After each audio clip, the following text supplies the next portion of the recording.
सागर किसानों की सुविधा के लिए बनाए गए सोसाइटी केंद्र चढ़ रहे हैं भ्रष्टाचार की तरफ। सागर जिले की रहतगढ़ ब्लॉक के सिहोरा कृषक सहकारी सोसाइटी में भी देखने को मिल रहा है। इस सोसाइटी के प्रबंधक देशराज लोधी और उनका पुत्र दोनों जन मिलकर इस सोसाइटी के संचालन कई वर्षों से करते आ रहे हैं। हर बार प्रदेश के अन्नदाताओं को अपनी फसल बेचने के लिए रिश्वत और अभद्र व्यवहार का सामना भी करना पड़ता है। सिहोरा कृषक सोसाइटी केंद्र में कई ग्राम के किसान अपनी गेहूं, चना और मूंग जैसी फसल अच्छे दामों पर बिके, इसलिए ये किसान अपनी फसल को बेचने के लिए आते हैं। बता दें कि सिहोरा सोसाइटी के प्रबंधक देशराज लोधी और उसके पुत्र पर 11 लाख रुपए की गबन की इन सोसाइटी प्रबंधक के ऊपर एफआईआर दर्ज की है। इसके अलावा 2021 में इनकी ही सोसाइटी में यूपी की 9 गाड़ियों में से गेहूं जब्त किया गया, जिस पर सोसाइटी प्रबंधक और अन्य 9 लोगों के ऊपर एफआईआर दर्ज हुई। लेकिन आज दिनांक तक पुलिस ने इन खिलाफ ना तो कोई चालान पेश कर पाई है और ना ही इनको गिरफ्तार करने का कोई प्रयास किया। इससे सिहोरा और उनके आसपास लगे किसानों में आक्रोश बढ़ता जा रहा है। अभी हाल ही में गेहूं खरीद पर सागर कलेक्टर ने सोसाइटी प्रबंधक के बेटे का लाइसेंस रद्द कर दिया था। उसके बाद भी गबन करते धड़ल्ले से केंद्र का संचालन करते रहे।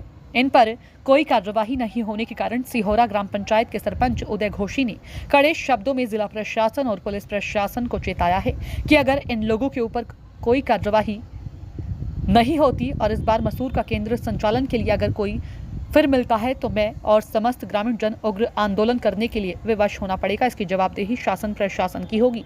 देखिए मनोज मेहरा की रिपोर्ट। क्या मामला थोड़ा बताएं हम लोग को।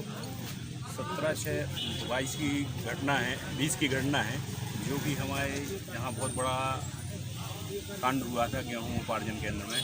लगभग हम उसमें 20 आदमों के 9 आदमों के नाम दर्ज रिपोर्ट की और 20 आदमों के वाहन वगैरह पकड़े गए थे। उत्तर प्रदेश से लाया हुआ गेहूँ था। कौन सी समिति थी? ये सिहोरा सोसाइटी समिति से, उसी में 4 केंद्र की मतलब सब समितियों का इसमें गमन था। ठीक है, सबके ऊपर एफआईआर दर्ज है और सभी मतलब मुलजिम है। पुलिस प्रशासन पे इतना दबाव है कि वो चालान पेश नहीं कर रहे हैं। 3 साल हो गए, उसमें 3 आदमों की जमानत भी हुई है माननीय हाईकोर्ट न्यायालय से, और मतलब कोई उसमें दबावश उसको चालान पेश नहीं किया जा रहा है। और इतना घोटाला होता है, उसी को मूंग का केंद्र दे देते हैं हर बार की तरह। अभी चना का केंद्र भी उसी ने चलाया है। ठीक है, और इतना घोटाला करते किसानों को गालियाँ देते हैं, किसानों के साथ अभद्रता करते हैं। सोसाइटी प्रबंधक का क्या नाम है? देशराज लोधी और उनका लड़का रविशंकर लोधी, जो अभी कलेक्टर के यहाँ 22/7 को एक मामले में उसको निलंबित भी किया है कलेक्टर महोदय ने, जो उस दुकान चलाता था। क्योंकि मैं 3-4 एफआईआर हैं जो हमने संलग्न साथ में कलेक्टर और एसपी के यहाँ सम्मिलित की, और मैं उच्च न्यायालय भी मतलब पिटीशन दायर करने वाला हूँ बहुत जल्दी। आप जैसे कितने किसान इनसे परेशान हैं? अरे वो तो बहुत से किसान हैं जो आते हैं, वो शाम के समय दारू पीने के बाद नहीं तुल रहा है, इतना पैसा दो, ऐसा करेंगे वैसा करेंगे। पहली बात सबसे बड़ी प्रशासन की गलती ये है कि जब जैसे आदमी के ऊपर एफआईआर है और उसको आप सोसाइटी चलाने के लिए दे रहे हो, तो कितनी बड़ी गलती है। क्या चाहते हैं आप लोग पूरे किसान? सरकार की तरफ से इसमें कार्रवाई चाहते हैं कि उसको पृथक किया जाए, उसको सोसाइटी से अलग किया जाए। इतना बड़ा गमन का मामला है। क्या नाम लिखते हैं अपना? मेरा नाम राजा सिंह लोधी है। ये मैं आज एक सिहोरा के सरपंच पद पर नियुक्त हूँ।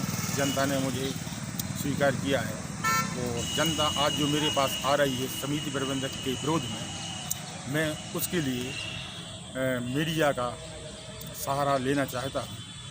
जैसा कि समिति प्रबंधक देशराज सिंह, सबसे पहले इनके लड़का है जो रविशंकर, उसके लिए माननीय कलेक्टर महोदय जी ने अभी सस्पेंड किया है दुकान से सस्पेंड किया है। तो वो दुकान उसकी नष्ट हो चुकी है क्योंकि ये कालाबाजारी कर रहा है। और दूसरा ये है कि एक किसान का 17 बोरी गेहूँ 4 साल पहले इसने चोरी की थी गेहूँ की, और उस पर एफआईआर भी है। और उस एफआईआर पर आज दिनांक तक कोई निराकरण नहीं हुआ है। और उस केस के लिए जो लीपापोती राजनीतिक बल के कारण, धन बल के कारण लीपापोती कर देती है। और उसकी बात चलते हैं सहकारिता में, इनका सहकारिता विभाग में इनका 11 लाख रुपये का गमन है, जो कि अपने ये राजनीतिक और धन बल के कारण उस पर भी लीपापोती करते हैं। इन पर प्रशासन कोई कार्रवाई नहीं कर रहा है। और 2020-21 में इनके यहाँ से यूपी से कम 5-6 गाड़ी गेहूं इनकी सोसाइटी में बिकने के लिए आया था। जो गाड़ियां राहतगढ़ थाने में जब्त हुई थी और माल भी 500-600 कुंटल जब्त हुआ था और 9 लोगों के ऊपर FIR दर्ज हुई थी और आज दिनांक तक कोई इनके ऊपर कार्रवाई नहीं हुई, ना ही पुलिस ने इनका चालान पेश किया है। कुछ लोगों ने हाई कोर्ट से भी जमानतें करवाई हैं। तो आप क्या चाह रहे हैं जिला प्रशासन और पुलिस प्रशासन से कि इन जैसे आदमी को सोसाइटी मिलना चाहिए कि नहीं मिलना चाहिए? इससे सोसाइटी छीन ली जाए या कलेक्टर महोदय जी इसको सोसाइटी से बर्खास्त करें। मैं माननीय कलेक्टर महोदय जी से और माननीय प्रशासन से यही गुहार लगाऊंगा कि जनता का हित हो। जनता मेरे पास 150 लोग मेरे पास पर डे आते हैं कि भैया इसका कुछ ऐसा निराकरण हो जाए कि जिस समिति प्रबंधक पद से हट जाए, क्योंकि ये गमन करता है और ये कुछ गुंडे भी पाले रखता है जो कि शाम को दारू वारू पी करके किसानों के साथ अभद्र व्यवहार करवाता है, गाली गलौज दिलवाता है और माल चोरी करवाता है। क्योंकि आप एक सरपंच हैं और आपकी भी बात नहीं सुन रहा जिला प्रशासन पुलिस प्रशासन, तो आगे क्या कार्रवाई करेंगे? अगर जिला प्रशासन या माननीय और भी वरिष्ठ अधिकारी मेरी बात नहीं सुनते हैं तो हम सभी किसान और मैं पंचायत का प्रतिनिधि होने के लिहाज से मैं आगे जाके कुछ धरना प्रदर्शन करूंगा और इसके विरोध में और अन्य जगह तक जाऊंगा।